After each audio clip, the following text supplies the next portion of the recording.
3 of the Cat Crafty Knits Podcast.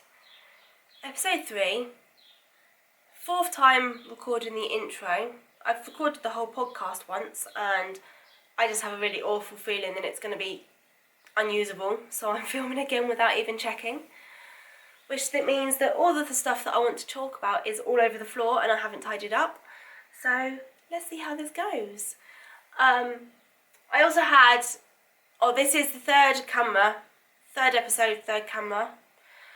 If you've seen my last episode, you'd know that I had quite a lot of problems with the focus. As soon as I tried to show you something, like it's doing it now on this camera still, but it still focused on the one thing, so I had to do loads of overdubbing video to show you actually what I was showing you, and it was really annoying and took an awfully long time to edit. So I'm hoping this camera will be better. This is the last camera I've got to try, so if it's not, I'm going to have to think of something else. Today I don't have loads to talk about, but I have a little bit. So I have a finished object, I have another half object, and I have a couple of whips. Although they're not really whips. I've got one active whip and 2 more things I need to get back on the needle. It will make sense in a minute. I have some sewing, although it's really boring sewing. The big sewing progress will come later on. And I also have my little segment at the end, some patterns that tempt me. Shall we get into this?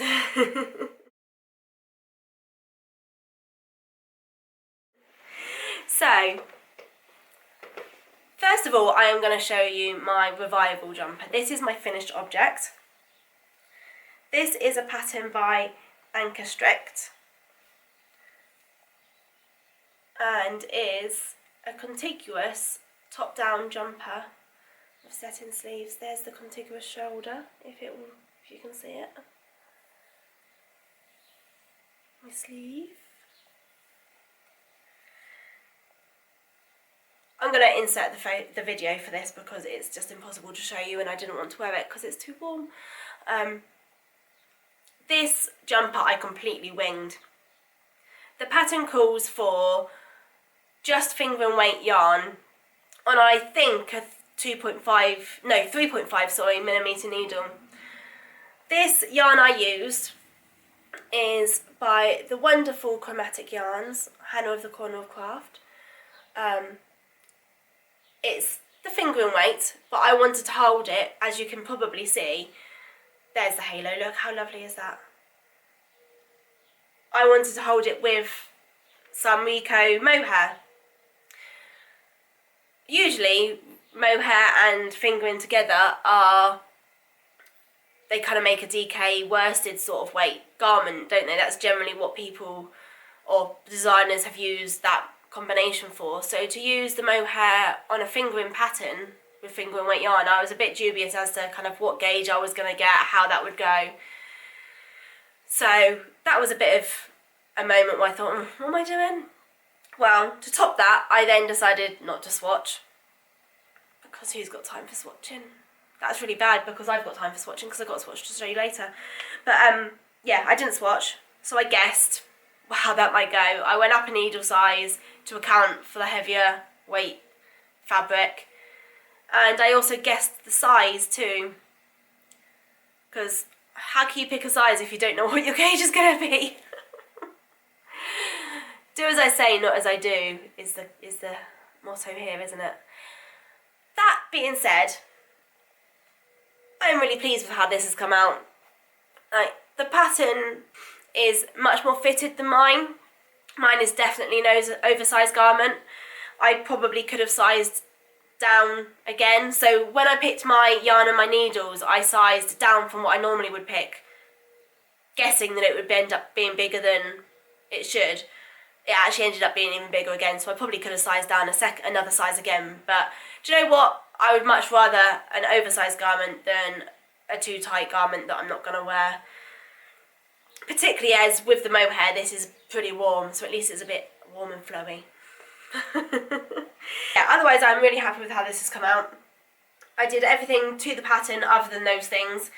The only thing that I maybe would change if I was to knit this again is maybe use the right components. but also the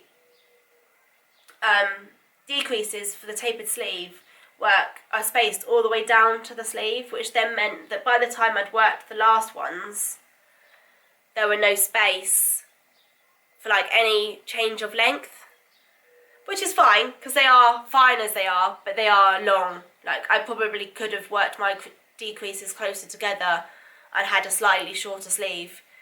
But yeah, otherwise that's literally the only thing I've got to nitpick about. It's actually a really lovely jumper and I can see myself wearing this a lot. So yeah, that's my finished object. Shall we go on to my home?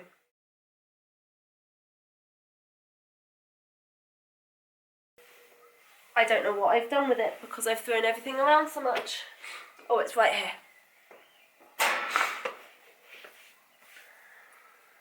I finished the first sock of my husband's shorties. If you remember, if you've watched my other podcasts, you will know that this was a test sock to test out this shaping for the cuff before I released the Speckle Pop Socks pattern. And now I finished the sock. It looks ridiculously huge. Like, is that going to fit anyone? It does fit him. I've tried it on his foot, so I know it fits, but it just looks ridiculous. Probably because it's the first sock I've knit him for a while, so. With this one, it's just a vanilla sock other than that cuff that I was trying. A heel flap and gusset, which is my favourite and his favourite too. And then the only other thing I did, he quite likes a rib sock, so I don't think you can see it really on this one, but I did the slip stitch detail to the top of the foot as well, just to cinch in the fabric there. That's probably easier to see on the one that I did for myself. This is my other hoe that I showed last week, the slip stitch detail there. This really makes me laugh. This is how ridiculously huge this sock seems compared to mine.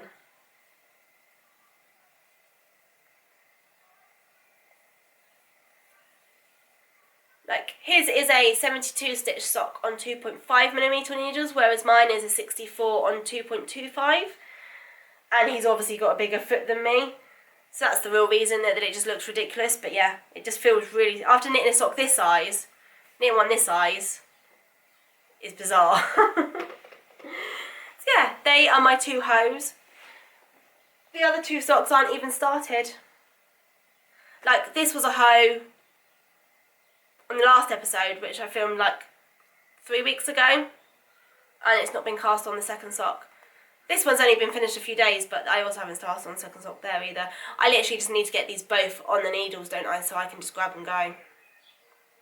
It's going to end up being a revival jumper arm again though, isn't it, where I just don't knit an arm for ages because I get distracted by other things. I mean, I've already been distracted by other things. Let me show you. Again, I've thrown it somewhere and I can't find it.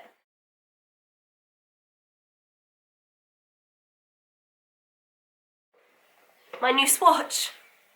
So this is my new swatch for my new design. That's the back. I'll show you the front.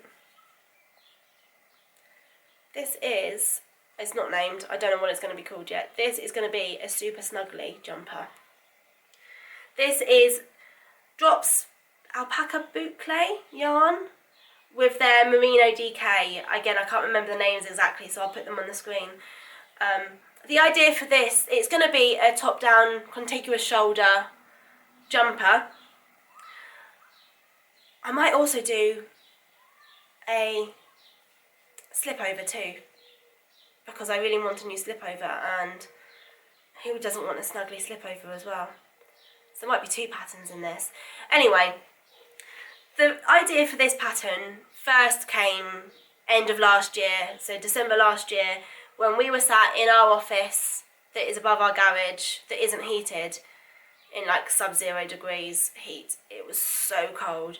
And although I have plenty of jumpers, and I layered and layered and layered, and we put the silly little heater on that did absolutely nothing to heat the place, I was still freezing. And I was like, I really need a super snuggly jumper in boucle yarn, because isn't boucle all the rage at the moment?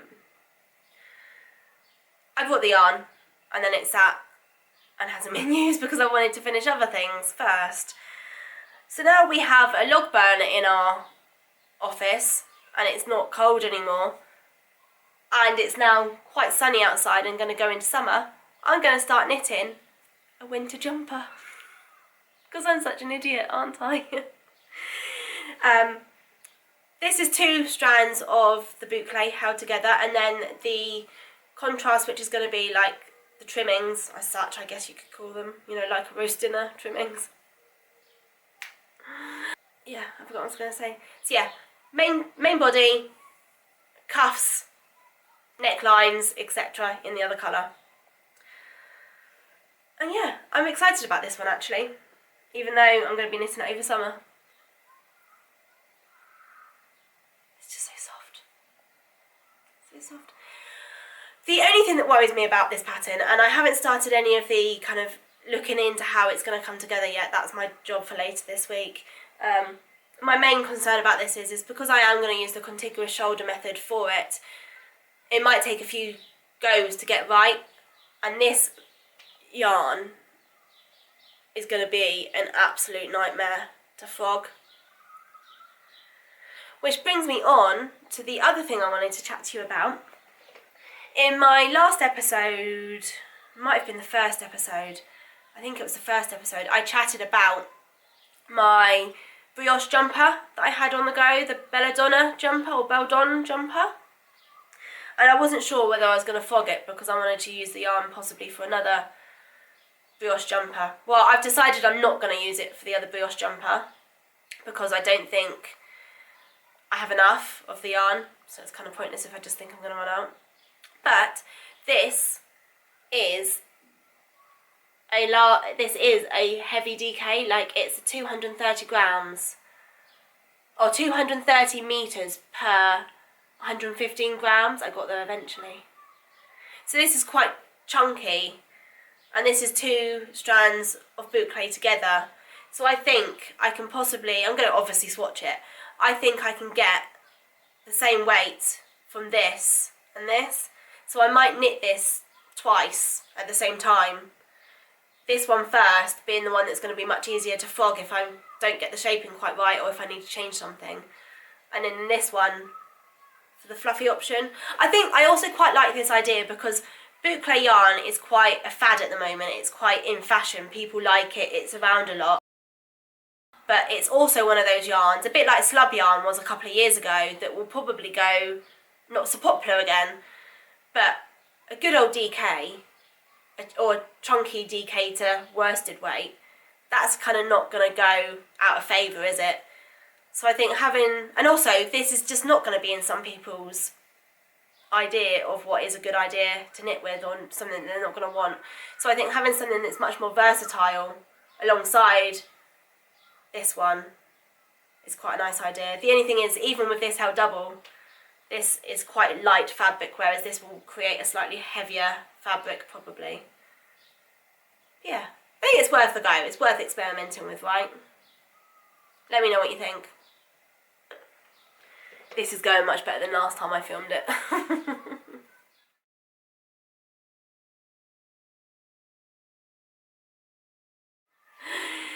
The thing that's on my body that you might have seen, I'm actually wearing a hand knit this week. This is my James C. Brett jumper that I knit years ago. Like, could be nearly 10 years old now. I can't actually remember exactly. I'll have to look on my Ravelry to check. But this jumper I knit when I was knitting. I'd already done a jumper in the round to fairly decent success. But I was still kind of falling hard into the knitting world rather than being already immersed. It was at that point where I was kind of getting into what I was doing. And so this I knit after knitting the one in the round and really wanted this style jumper. It's kind of got quite a shaped bottom, as you can see. And it's got a satin sleeve. It's basically a seamed sweater. The pattern was written to be seamed. So front, back, shoulders, la-di-da, do them all up. I hate seaming. I think I've chatted about hating seaming before. And another jumper I knit before this was a fully seamed jumper with a satin sleeve. And I made such a hash of sewing in the seam that I think I've still got it. Maybe I'll put it out one day to show you. but I've never worn it, or I've worn it maybe once or twice because it's just not wonderfully finished.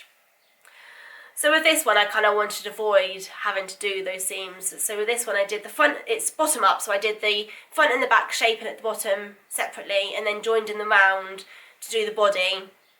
Then did the front and the back separate as per the pattern, but then when it came to do the sleeves, I picked up around the armhole and then did the short row sleeve cap, which I think's used quite a lot now, and it probably was at the time, but it was new to me. I'll link the tutorial, I think it's still around below, to create my sleeve. And yeah, I am so incredibly pleased with this jumper. I wear it all the time. It's probably easily my most worn jumper. The yarn is a James C. Brett yarn as well. It's just an acrylic. It was super cheap to produce. But yeah, I'm really pleased with it. Well, I say I'm really pleased with it. I was really pleased with it 10 years ago, or whenever it was I knit it. I still wear it like it's my most picked out jumper by far.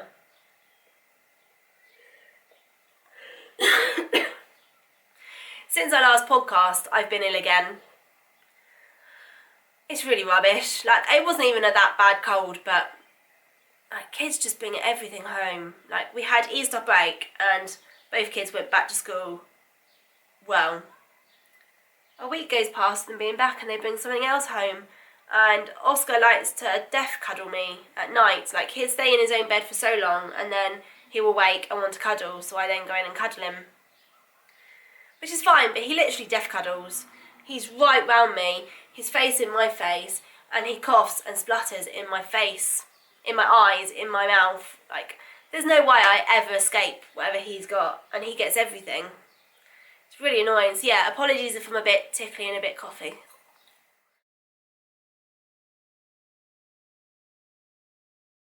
So, whips-wise, I haven't got an awful lot going on. Like I say, I haven't cast on the second socks yet.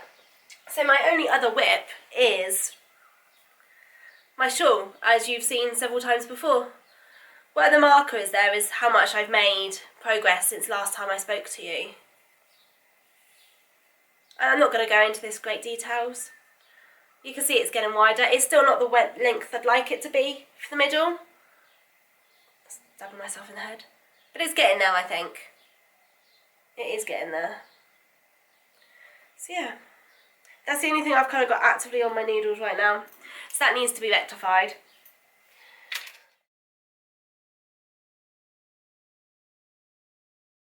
This designing gig thing is now my full-time, and this is just what I'm doing at the moment. I haven't got anything else going on.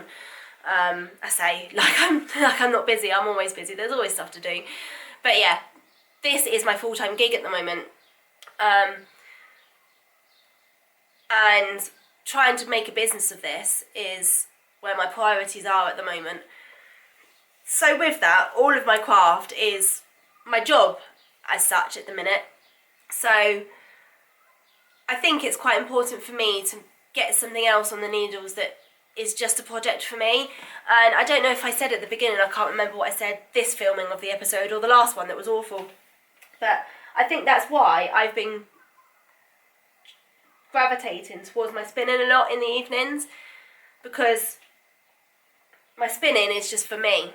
Like, that's just a project I'm working on, and I'm really enjoying that. And I think having that separation from what I'm classing as work to just be pleasure is quite important. Which leads me nicely on to what I wanted to chat about with the patterns that tempt me. So with finishing my revival, I now don't have any other patterns on the needles by other people, and I want to get another pattern on the needles that is a project, not just a worky thing. So a couple of patterns I've seen this week, and they are both tees. The first one is the Adrata? I think that's how you say it. Adrata tee by Yoji Okatelli, which is a lovely kind of tank top style tee, which has kind of a thick band of lace that goes over the shoulder and then under and then down the side, and the same the other side. And yeah, it's just a really nice classic tee.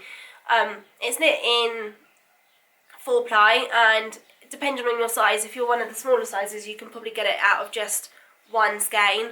I might need to go into a second skein. I don't know, I haven't looked at it properly yet, but that would be my plan, is probably just to make sure I've got an extra bit if I need it.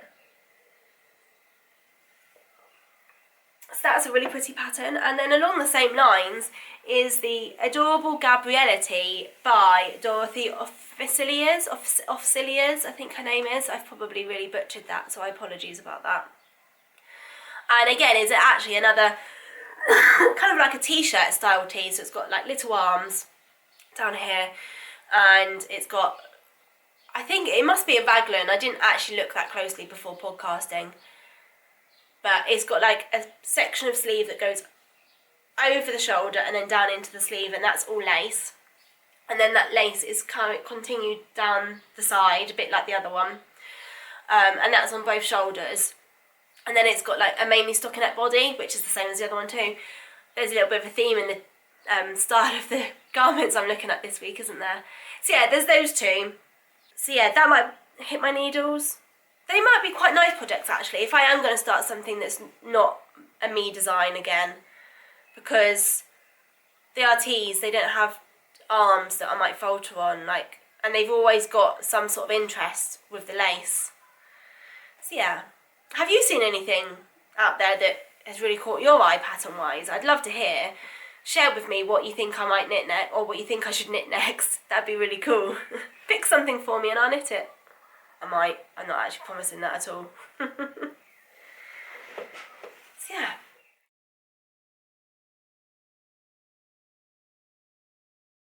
The final thing that I should talk about today is I've done a little bit of sewing. So in my first episode I made a joke about how I was wearing a pair of joggers that had a hole in the knee, and that I might mend them sometime, but I also might not because I can't be bothered. Anyway, I did. Here is my really boring pair of joggers that I pulled out of the wash to show you, with a fixed knee.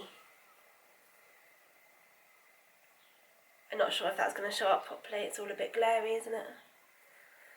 I didn't even bother to try and make it not visible. I've literally put a rainbow in there.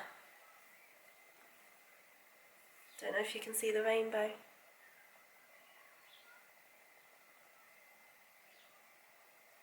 Hopefully that's focused. So yeah, they're now fixed, so I can wear them a lot more. I mean, I don't wear them out the house anymore anyway, because they've got holes in. But the other sewing fix that I did this week is on a pair of trousers that I wear out of the house that I'm wearing now. So the jeans that I'm wearing, I wear all of the time, which is probably why they've got the hole in. And randomly after fixing those ones, I decided that I was going to fix these too. So here is my knee. Let's see if I can show you my knee. Oh, wobbly. I don't know if that's focused, but there's my knee. And the first thing my husband said when he saw my fixed jeans was, you know, jeans look alright with holes in, you could have just left that. Leave me alone, I'm having fun. I've got my sewing machine out for the first time in absolutely forever. I'm having fun, leave me alone. What's ball sport? But yeah, he's probably right, they probably did look better before, but I'm pleased nonetheless, and I now no longer have a hole that every time I put my foot into my leg of my jeans rips a bit further, and at least I might get a little bit more out of them now, because I'm not ready to give up on them yet. They're from M&S, these jeans, and I absolutely love them. And I went to buy another pair when they first ripped, and they don't sell this style anymore, which is why I am hanging on to dear life to them, because I'm not ready to get rid of the style. I mean, I've had 2 kids and I've had 2 C-sections, and I have the belly that goes with that. Plus, I now live a lifestyle where I knit a lot and I sit my bottom a lot. So I'm not the size I was 10 years ago, and I don't care, but I want jeans that fit nicely and feel nice, so I'm not giving up on them yet. Random bit of information for you.